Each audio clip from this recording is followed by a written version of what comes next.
Brooklyn Independent Television. Ready? One band, one sound. One band, one sound. Ja, ja, ja.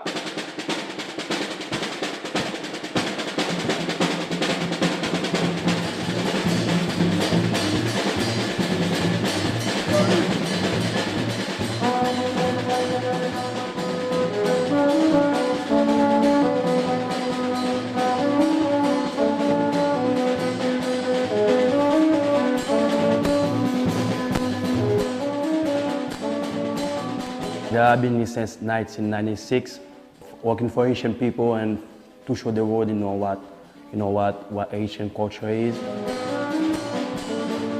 As an immigrant, doing stuff that people never seen before, to wake up the world.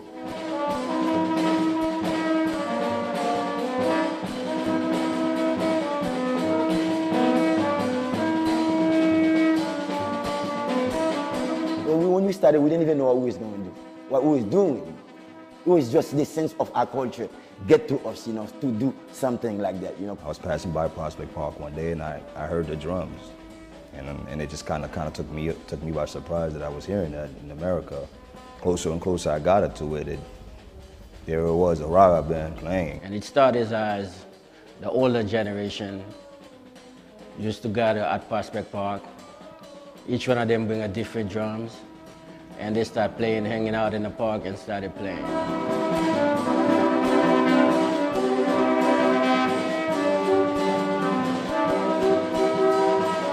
From there, every Sunday I started watching them, and then one day just Perry invited me to come play with him. And that's how a lot of us younger generation, we started learning about this type of music. And that's how we fall in love with it. And that's how we decided that's what we wanted to do.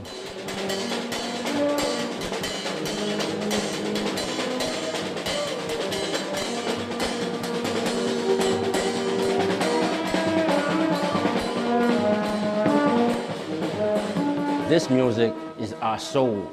It's our movement. But Djarara is the people's music. It's the type of music that brings joy to those that's suffering and those that need a sense of hope, or they need a voice. That's what Djarara is used for. To be honest, Djarara originates from voodoo. The slaves used to go to the mountains to plot, the revolution, so it was used to corner certain warriors to give them strength and so forth. They didn't have any electrical instrument back then. It was a sense of how they communicate with one another, with a drums or a horn, whichever it may be. And it was one of those things where it was forbidden in my household in Haiti. And so when the Djarara bands would pass by my house, I literally had to sneak out, knowing that I was gonna probably get beat after they leave, but it didn't matter, it's just the music just took me.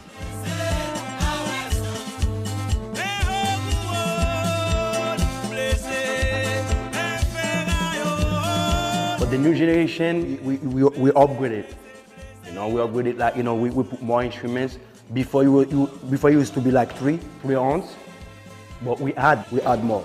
And this is the drum, tambour, and this is the snare. We call it caisse. And those two is like a bass, but we call it bamboo.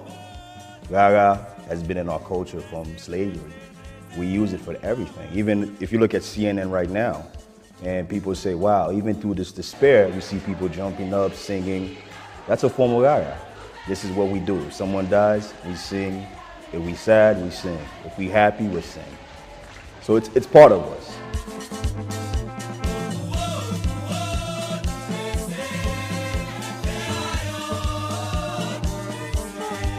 All Asian people, they lost the family. All Asian people. Playing this music is like therapy for us. We've been playing a lot of benefits, and that's just our way of showing homage to those who did pass away. This should make us, I believe this is gonna make us stronger. Us here, we wanna keep up the good work to see, if we can do whatever we can to help them in Haiti. Djarara is a way of keeping our culture alive, not just here, also back home, because it's our culture. It's what we know from the beginning. And we can't ever forget it. And we also got to teach it to the younger generation that's coming up, because they can't never forget it either. And it's our job to pass it on to them, to keep it alive.